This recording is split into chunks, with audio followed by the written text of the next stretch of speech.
Just there, the barbarians huddle. Sheer terror gripping tight. Their hearts with icy fingers, knowing full well what merciless horrors they suffered at the swords and spears of 300.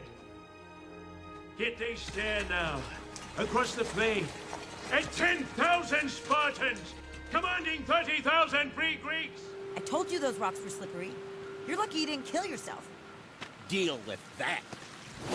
Good luck healing yourself with your special non-bending powers. If an adventuring party was a well-oiled machine, the support player would be the high-grade fuel that makes the whole thing run at peak performance. Both in and out of combat, competent support will make the lives of everyone better. And contrary to what you might think, there's more to support than just casting Cure at the end of every fight. We'll begin our look at the support style in Pathfinder by talking about your class options and the relative merits they offer you and your team. First up, we have what I think of as the most iconic support class, the Cleric. Cleric is incredibly flexible and you can build them all kinds of different ways. But if support is what you're aiming for, there are some things you should consider. First up, domains. For sheer volume of HP recovery, the healing domain is one of the best. All of your domain spells are some version of healing. At first level, you get Cure Light Wounds, second spell level, Cure Moderate Wounds, third level, Cure Serious Wounds, fourth level, Cure Critical Wounds, fifth level, Breath of Life, so on and so forth. Your first level ability is Rebuke Death. You can touch a living creature as a standard action, healing it for 1d4 points of damage, plus 1 for every 2 cleric levels you possess. You can only use this on a creature that is below 0 hit points. Where the class really takes off is its 6th level ability, Healer's Blessing. At 6th level, all of your cure spells are treated as if they were empowered, increasing the amount of damage healed by half. This does not apply to damage dealt to undead with cure spells. This effect does not stack with the empowered spell metamagic feat. Now, if you're more into preventing damage than recovering from it, you could think about the protection domain. The domain gives you some nice buffing spells.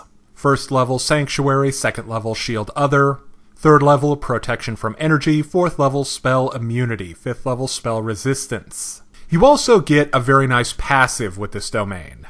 You receive a +1 resistance bonus to saving throws. This bonus increases by 1 for every 5 levels you possess. Your first level ability is Resistant Touch. As a standard action, you can touch an ally and grant them your resistance bonus for 1 minute. When you use this ability, you lose your resistance bonus for 1 minute. The domain's 8th level ability is Aura of Protection. You can emit a 30-foot aura of protection for a number of rounds per day equal to your cleric level. You and your allies within the aura gain a +1 deflection bonus to AC. Deflection bonuses are very nice because they stack with armor bonuses.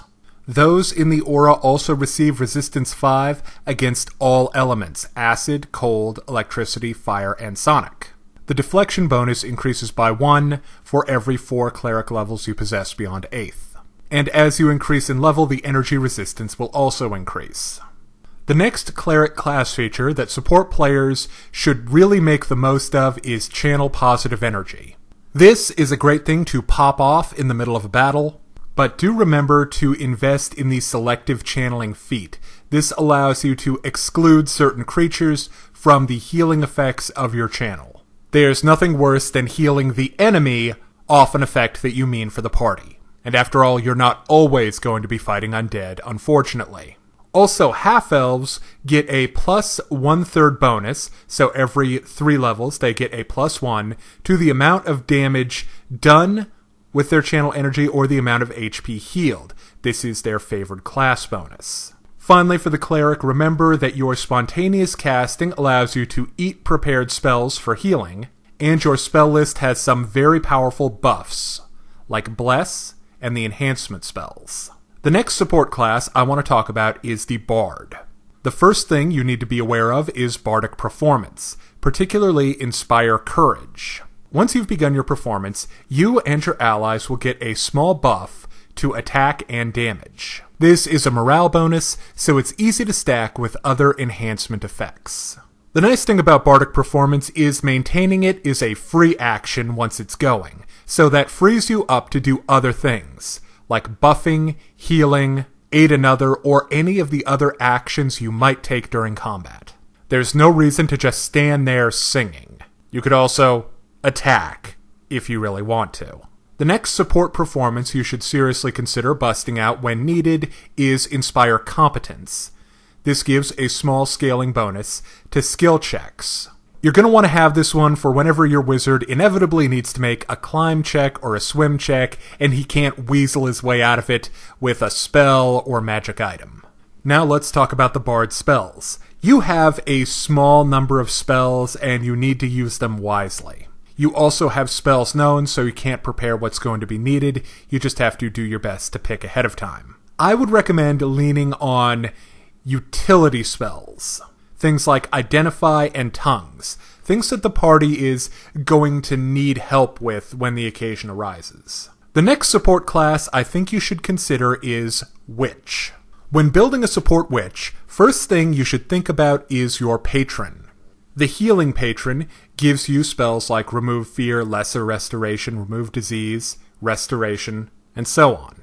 The mercy patron gives you Cure Light Wounds, Eagle Splendor, Remove Curse, Restoration, Cleanse, and so on. Finally, if you're looking for something on the buffing side of the scale, I'd recommend the Boundaries patron. You get protection from evil, see invisible, magic circle against evil, dimensional anchor, and so on. Where a support witch is really going to shine are with the hexes. First one to consider, the Cauldron Hex.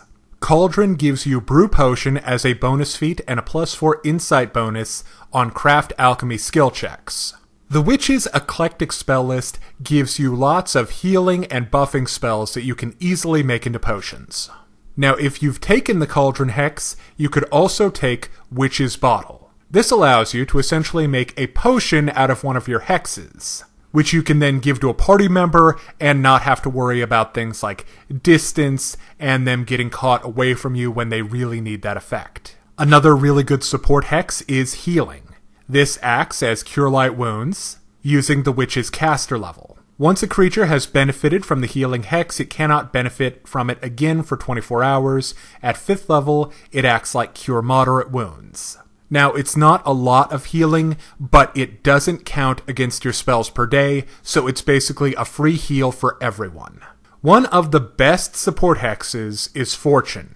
For 1 round, a creature within 30 feet can re-roll an ability check, attack roll, or saving throw, and take the better result. They have to decide to do this before the first roll is made. Now, once you've cast the Fortune Hex, you can keep that effect going with the Cackle Hex. This allows you to, as a move action, extend the duration of Fortune by 1 round. Finally, there's the Ward Hex. This gives a creature a +2 deflection bonus to AC and a +2 resistance bonus on all saves. This ward lasts until the warded creature hits or fails a saving throw. You cannot use this effect on yourself, and you can only have 1 ward at a time, but you can reuse the hex over and over again as many times as you want. The final support class I think you should consider is the Oracle, particularly the Life Mystery. The bonus spells that this mystery gives you are Detect Undead, Lesser Restoration, Neutralize Poison, Restoration, Breath of Life, and so on. You also have some truly great revelations to pick from, like Channel. This allows you to channel energy like a cleric 1 time per day plus your charisma modifier. Next, Energy Bottie. You can essentially transform yourself into a positive energy elemental. Once per round, either when you pass through an allied square or an ally passes through your square, you can heal them for 1d6 plus your oracle level. Another great revelation is Enhanced Cure. This means that the amount of healing that a cure spell does is based on your oracle level, not the spell's inherent limit. As an example, Cure Light Wounds cast by an 11th level oracle heals 1d8 plus 11, instead of 1d8 plus 5. Next, Lifelink. Each round at the start of your turn, if a life-linked creature is below its maximum HP by 5 points or more, It heals 5 points, and you take 5 points of damage. You can have 1 bond active per oracle level, so conceivably by 4th or 5th level, you can have your entire party linked. The link remains until the creature dies, you die, or they move outside of medium range, which is the only significant restriction to this revelation.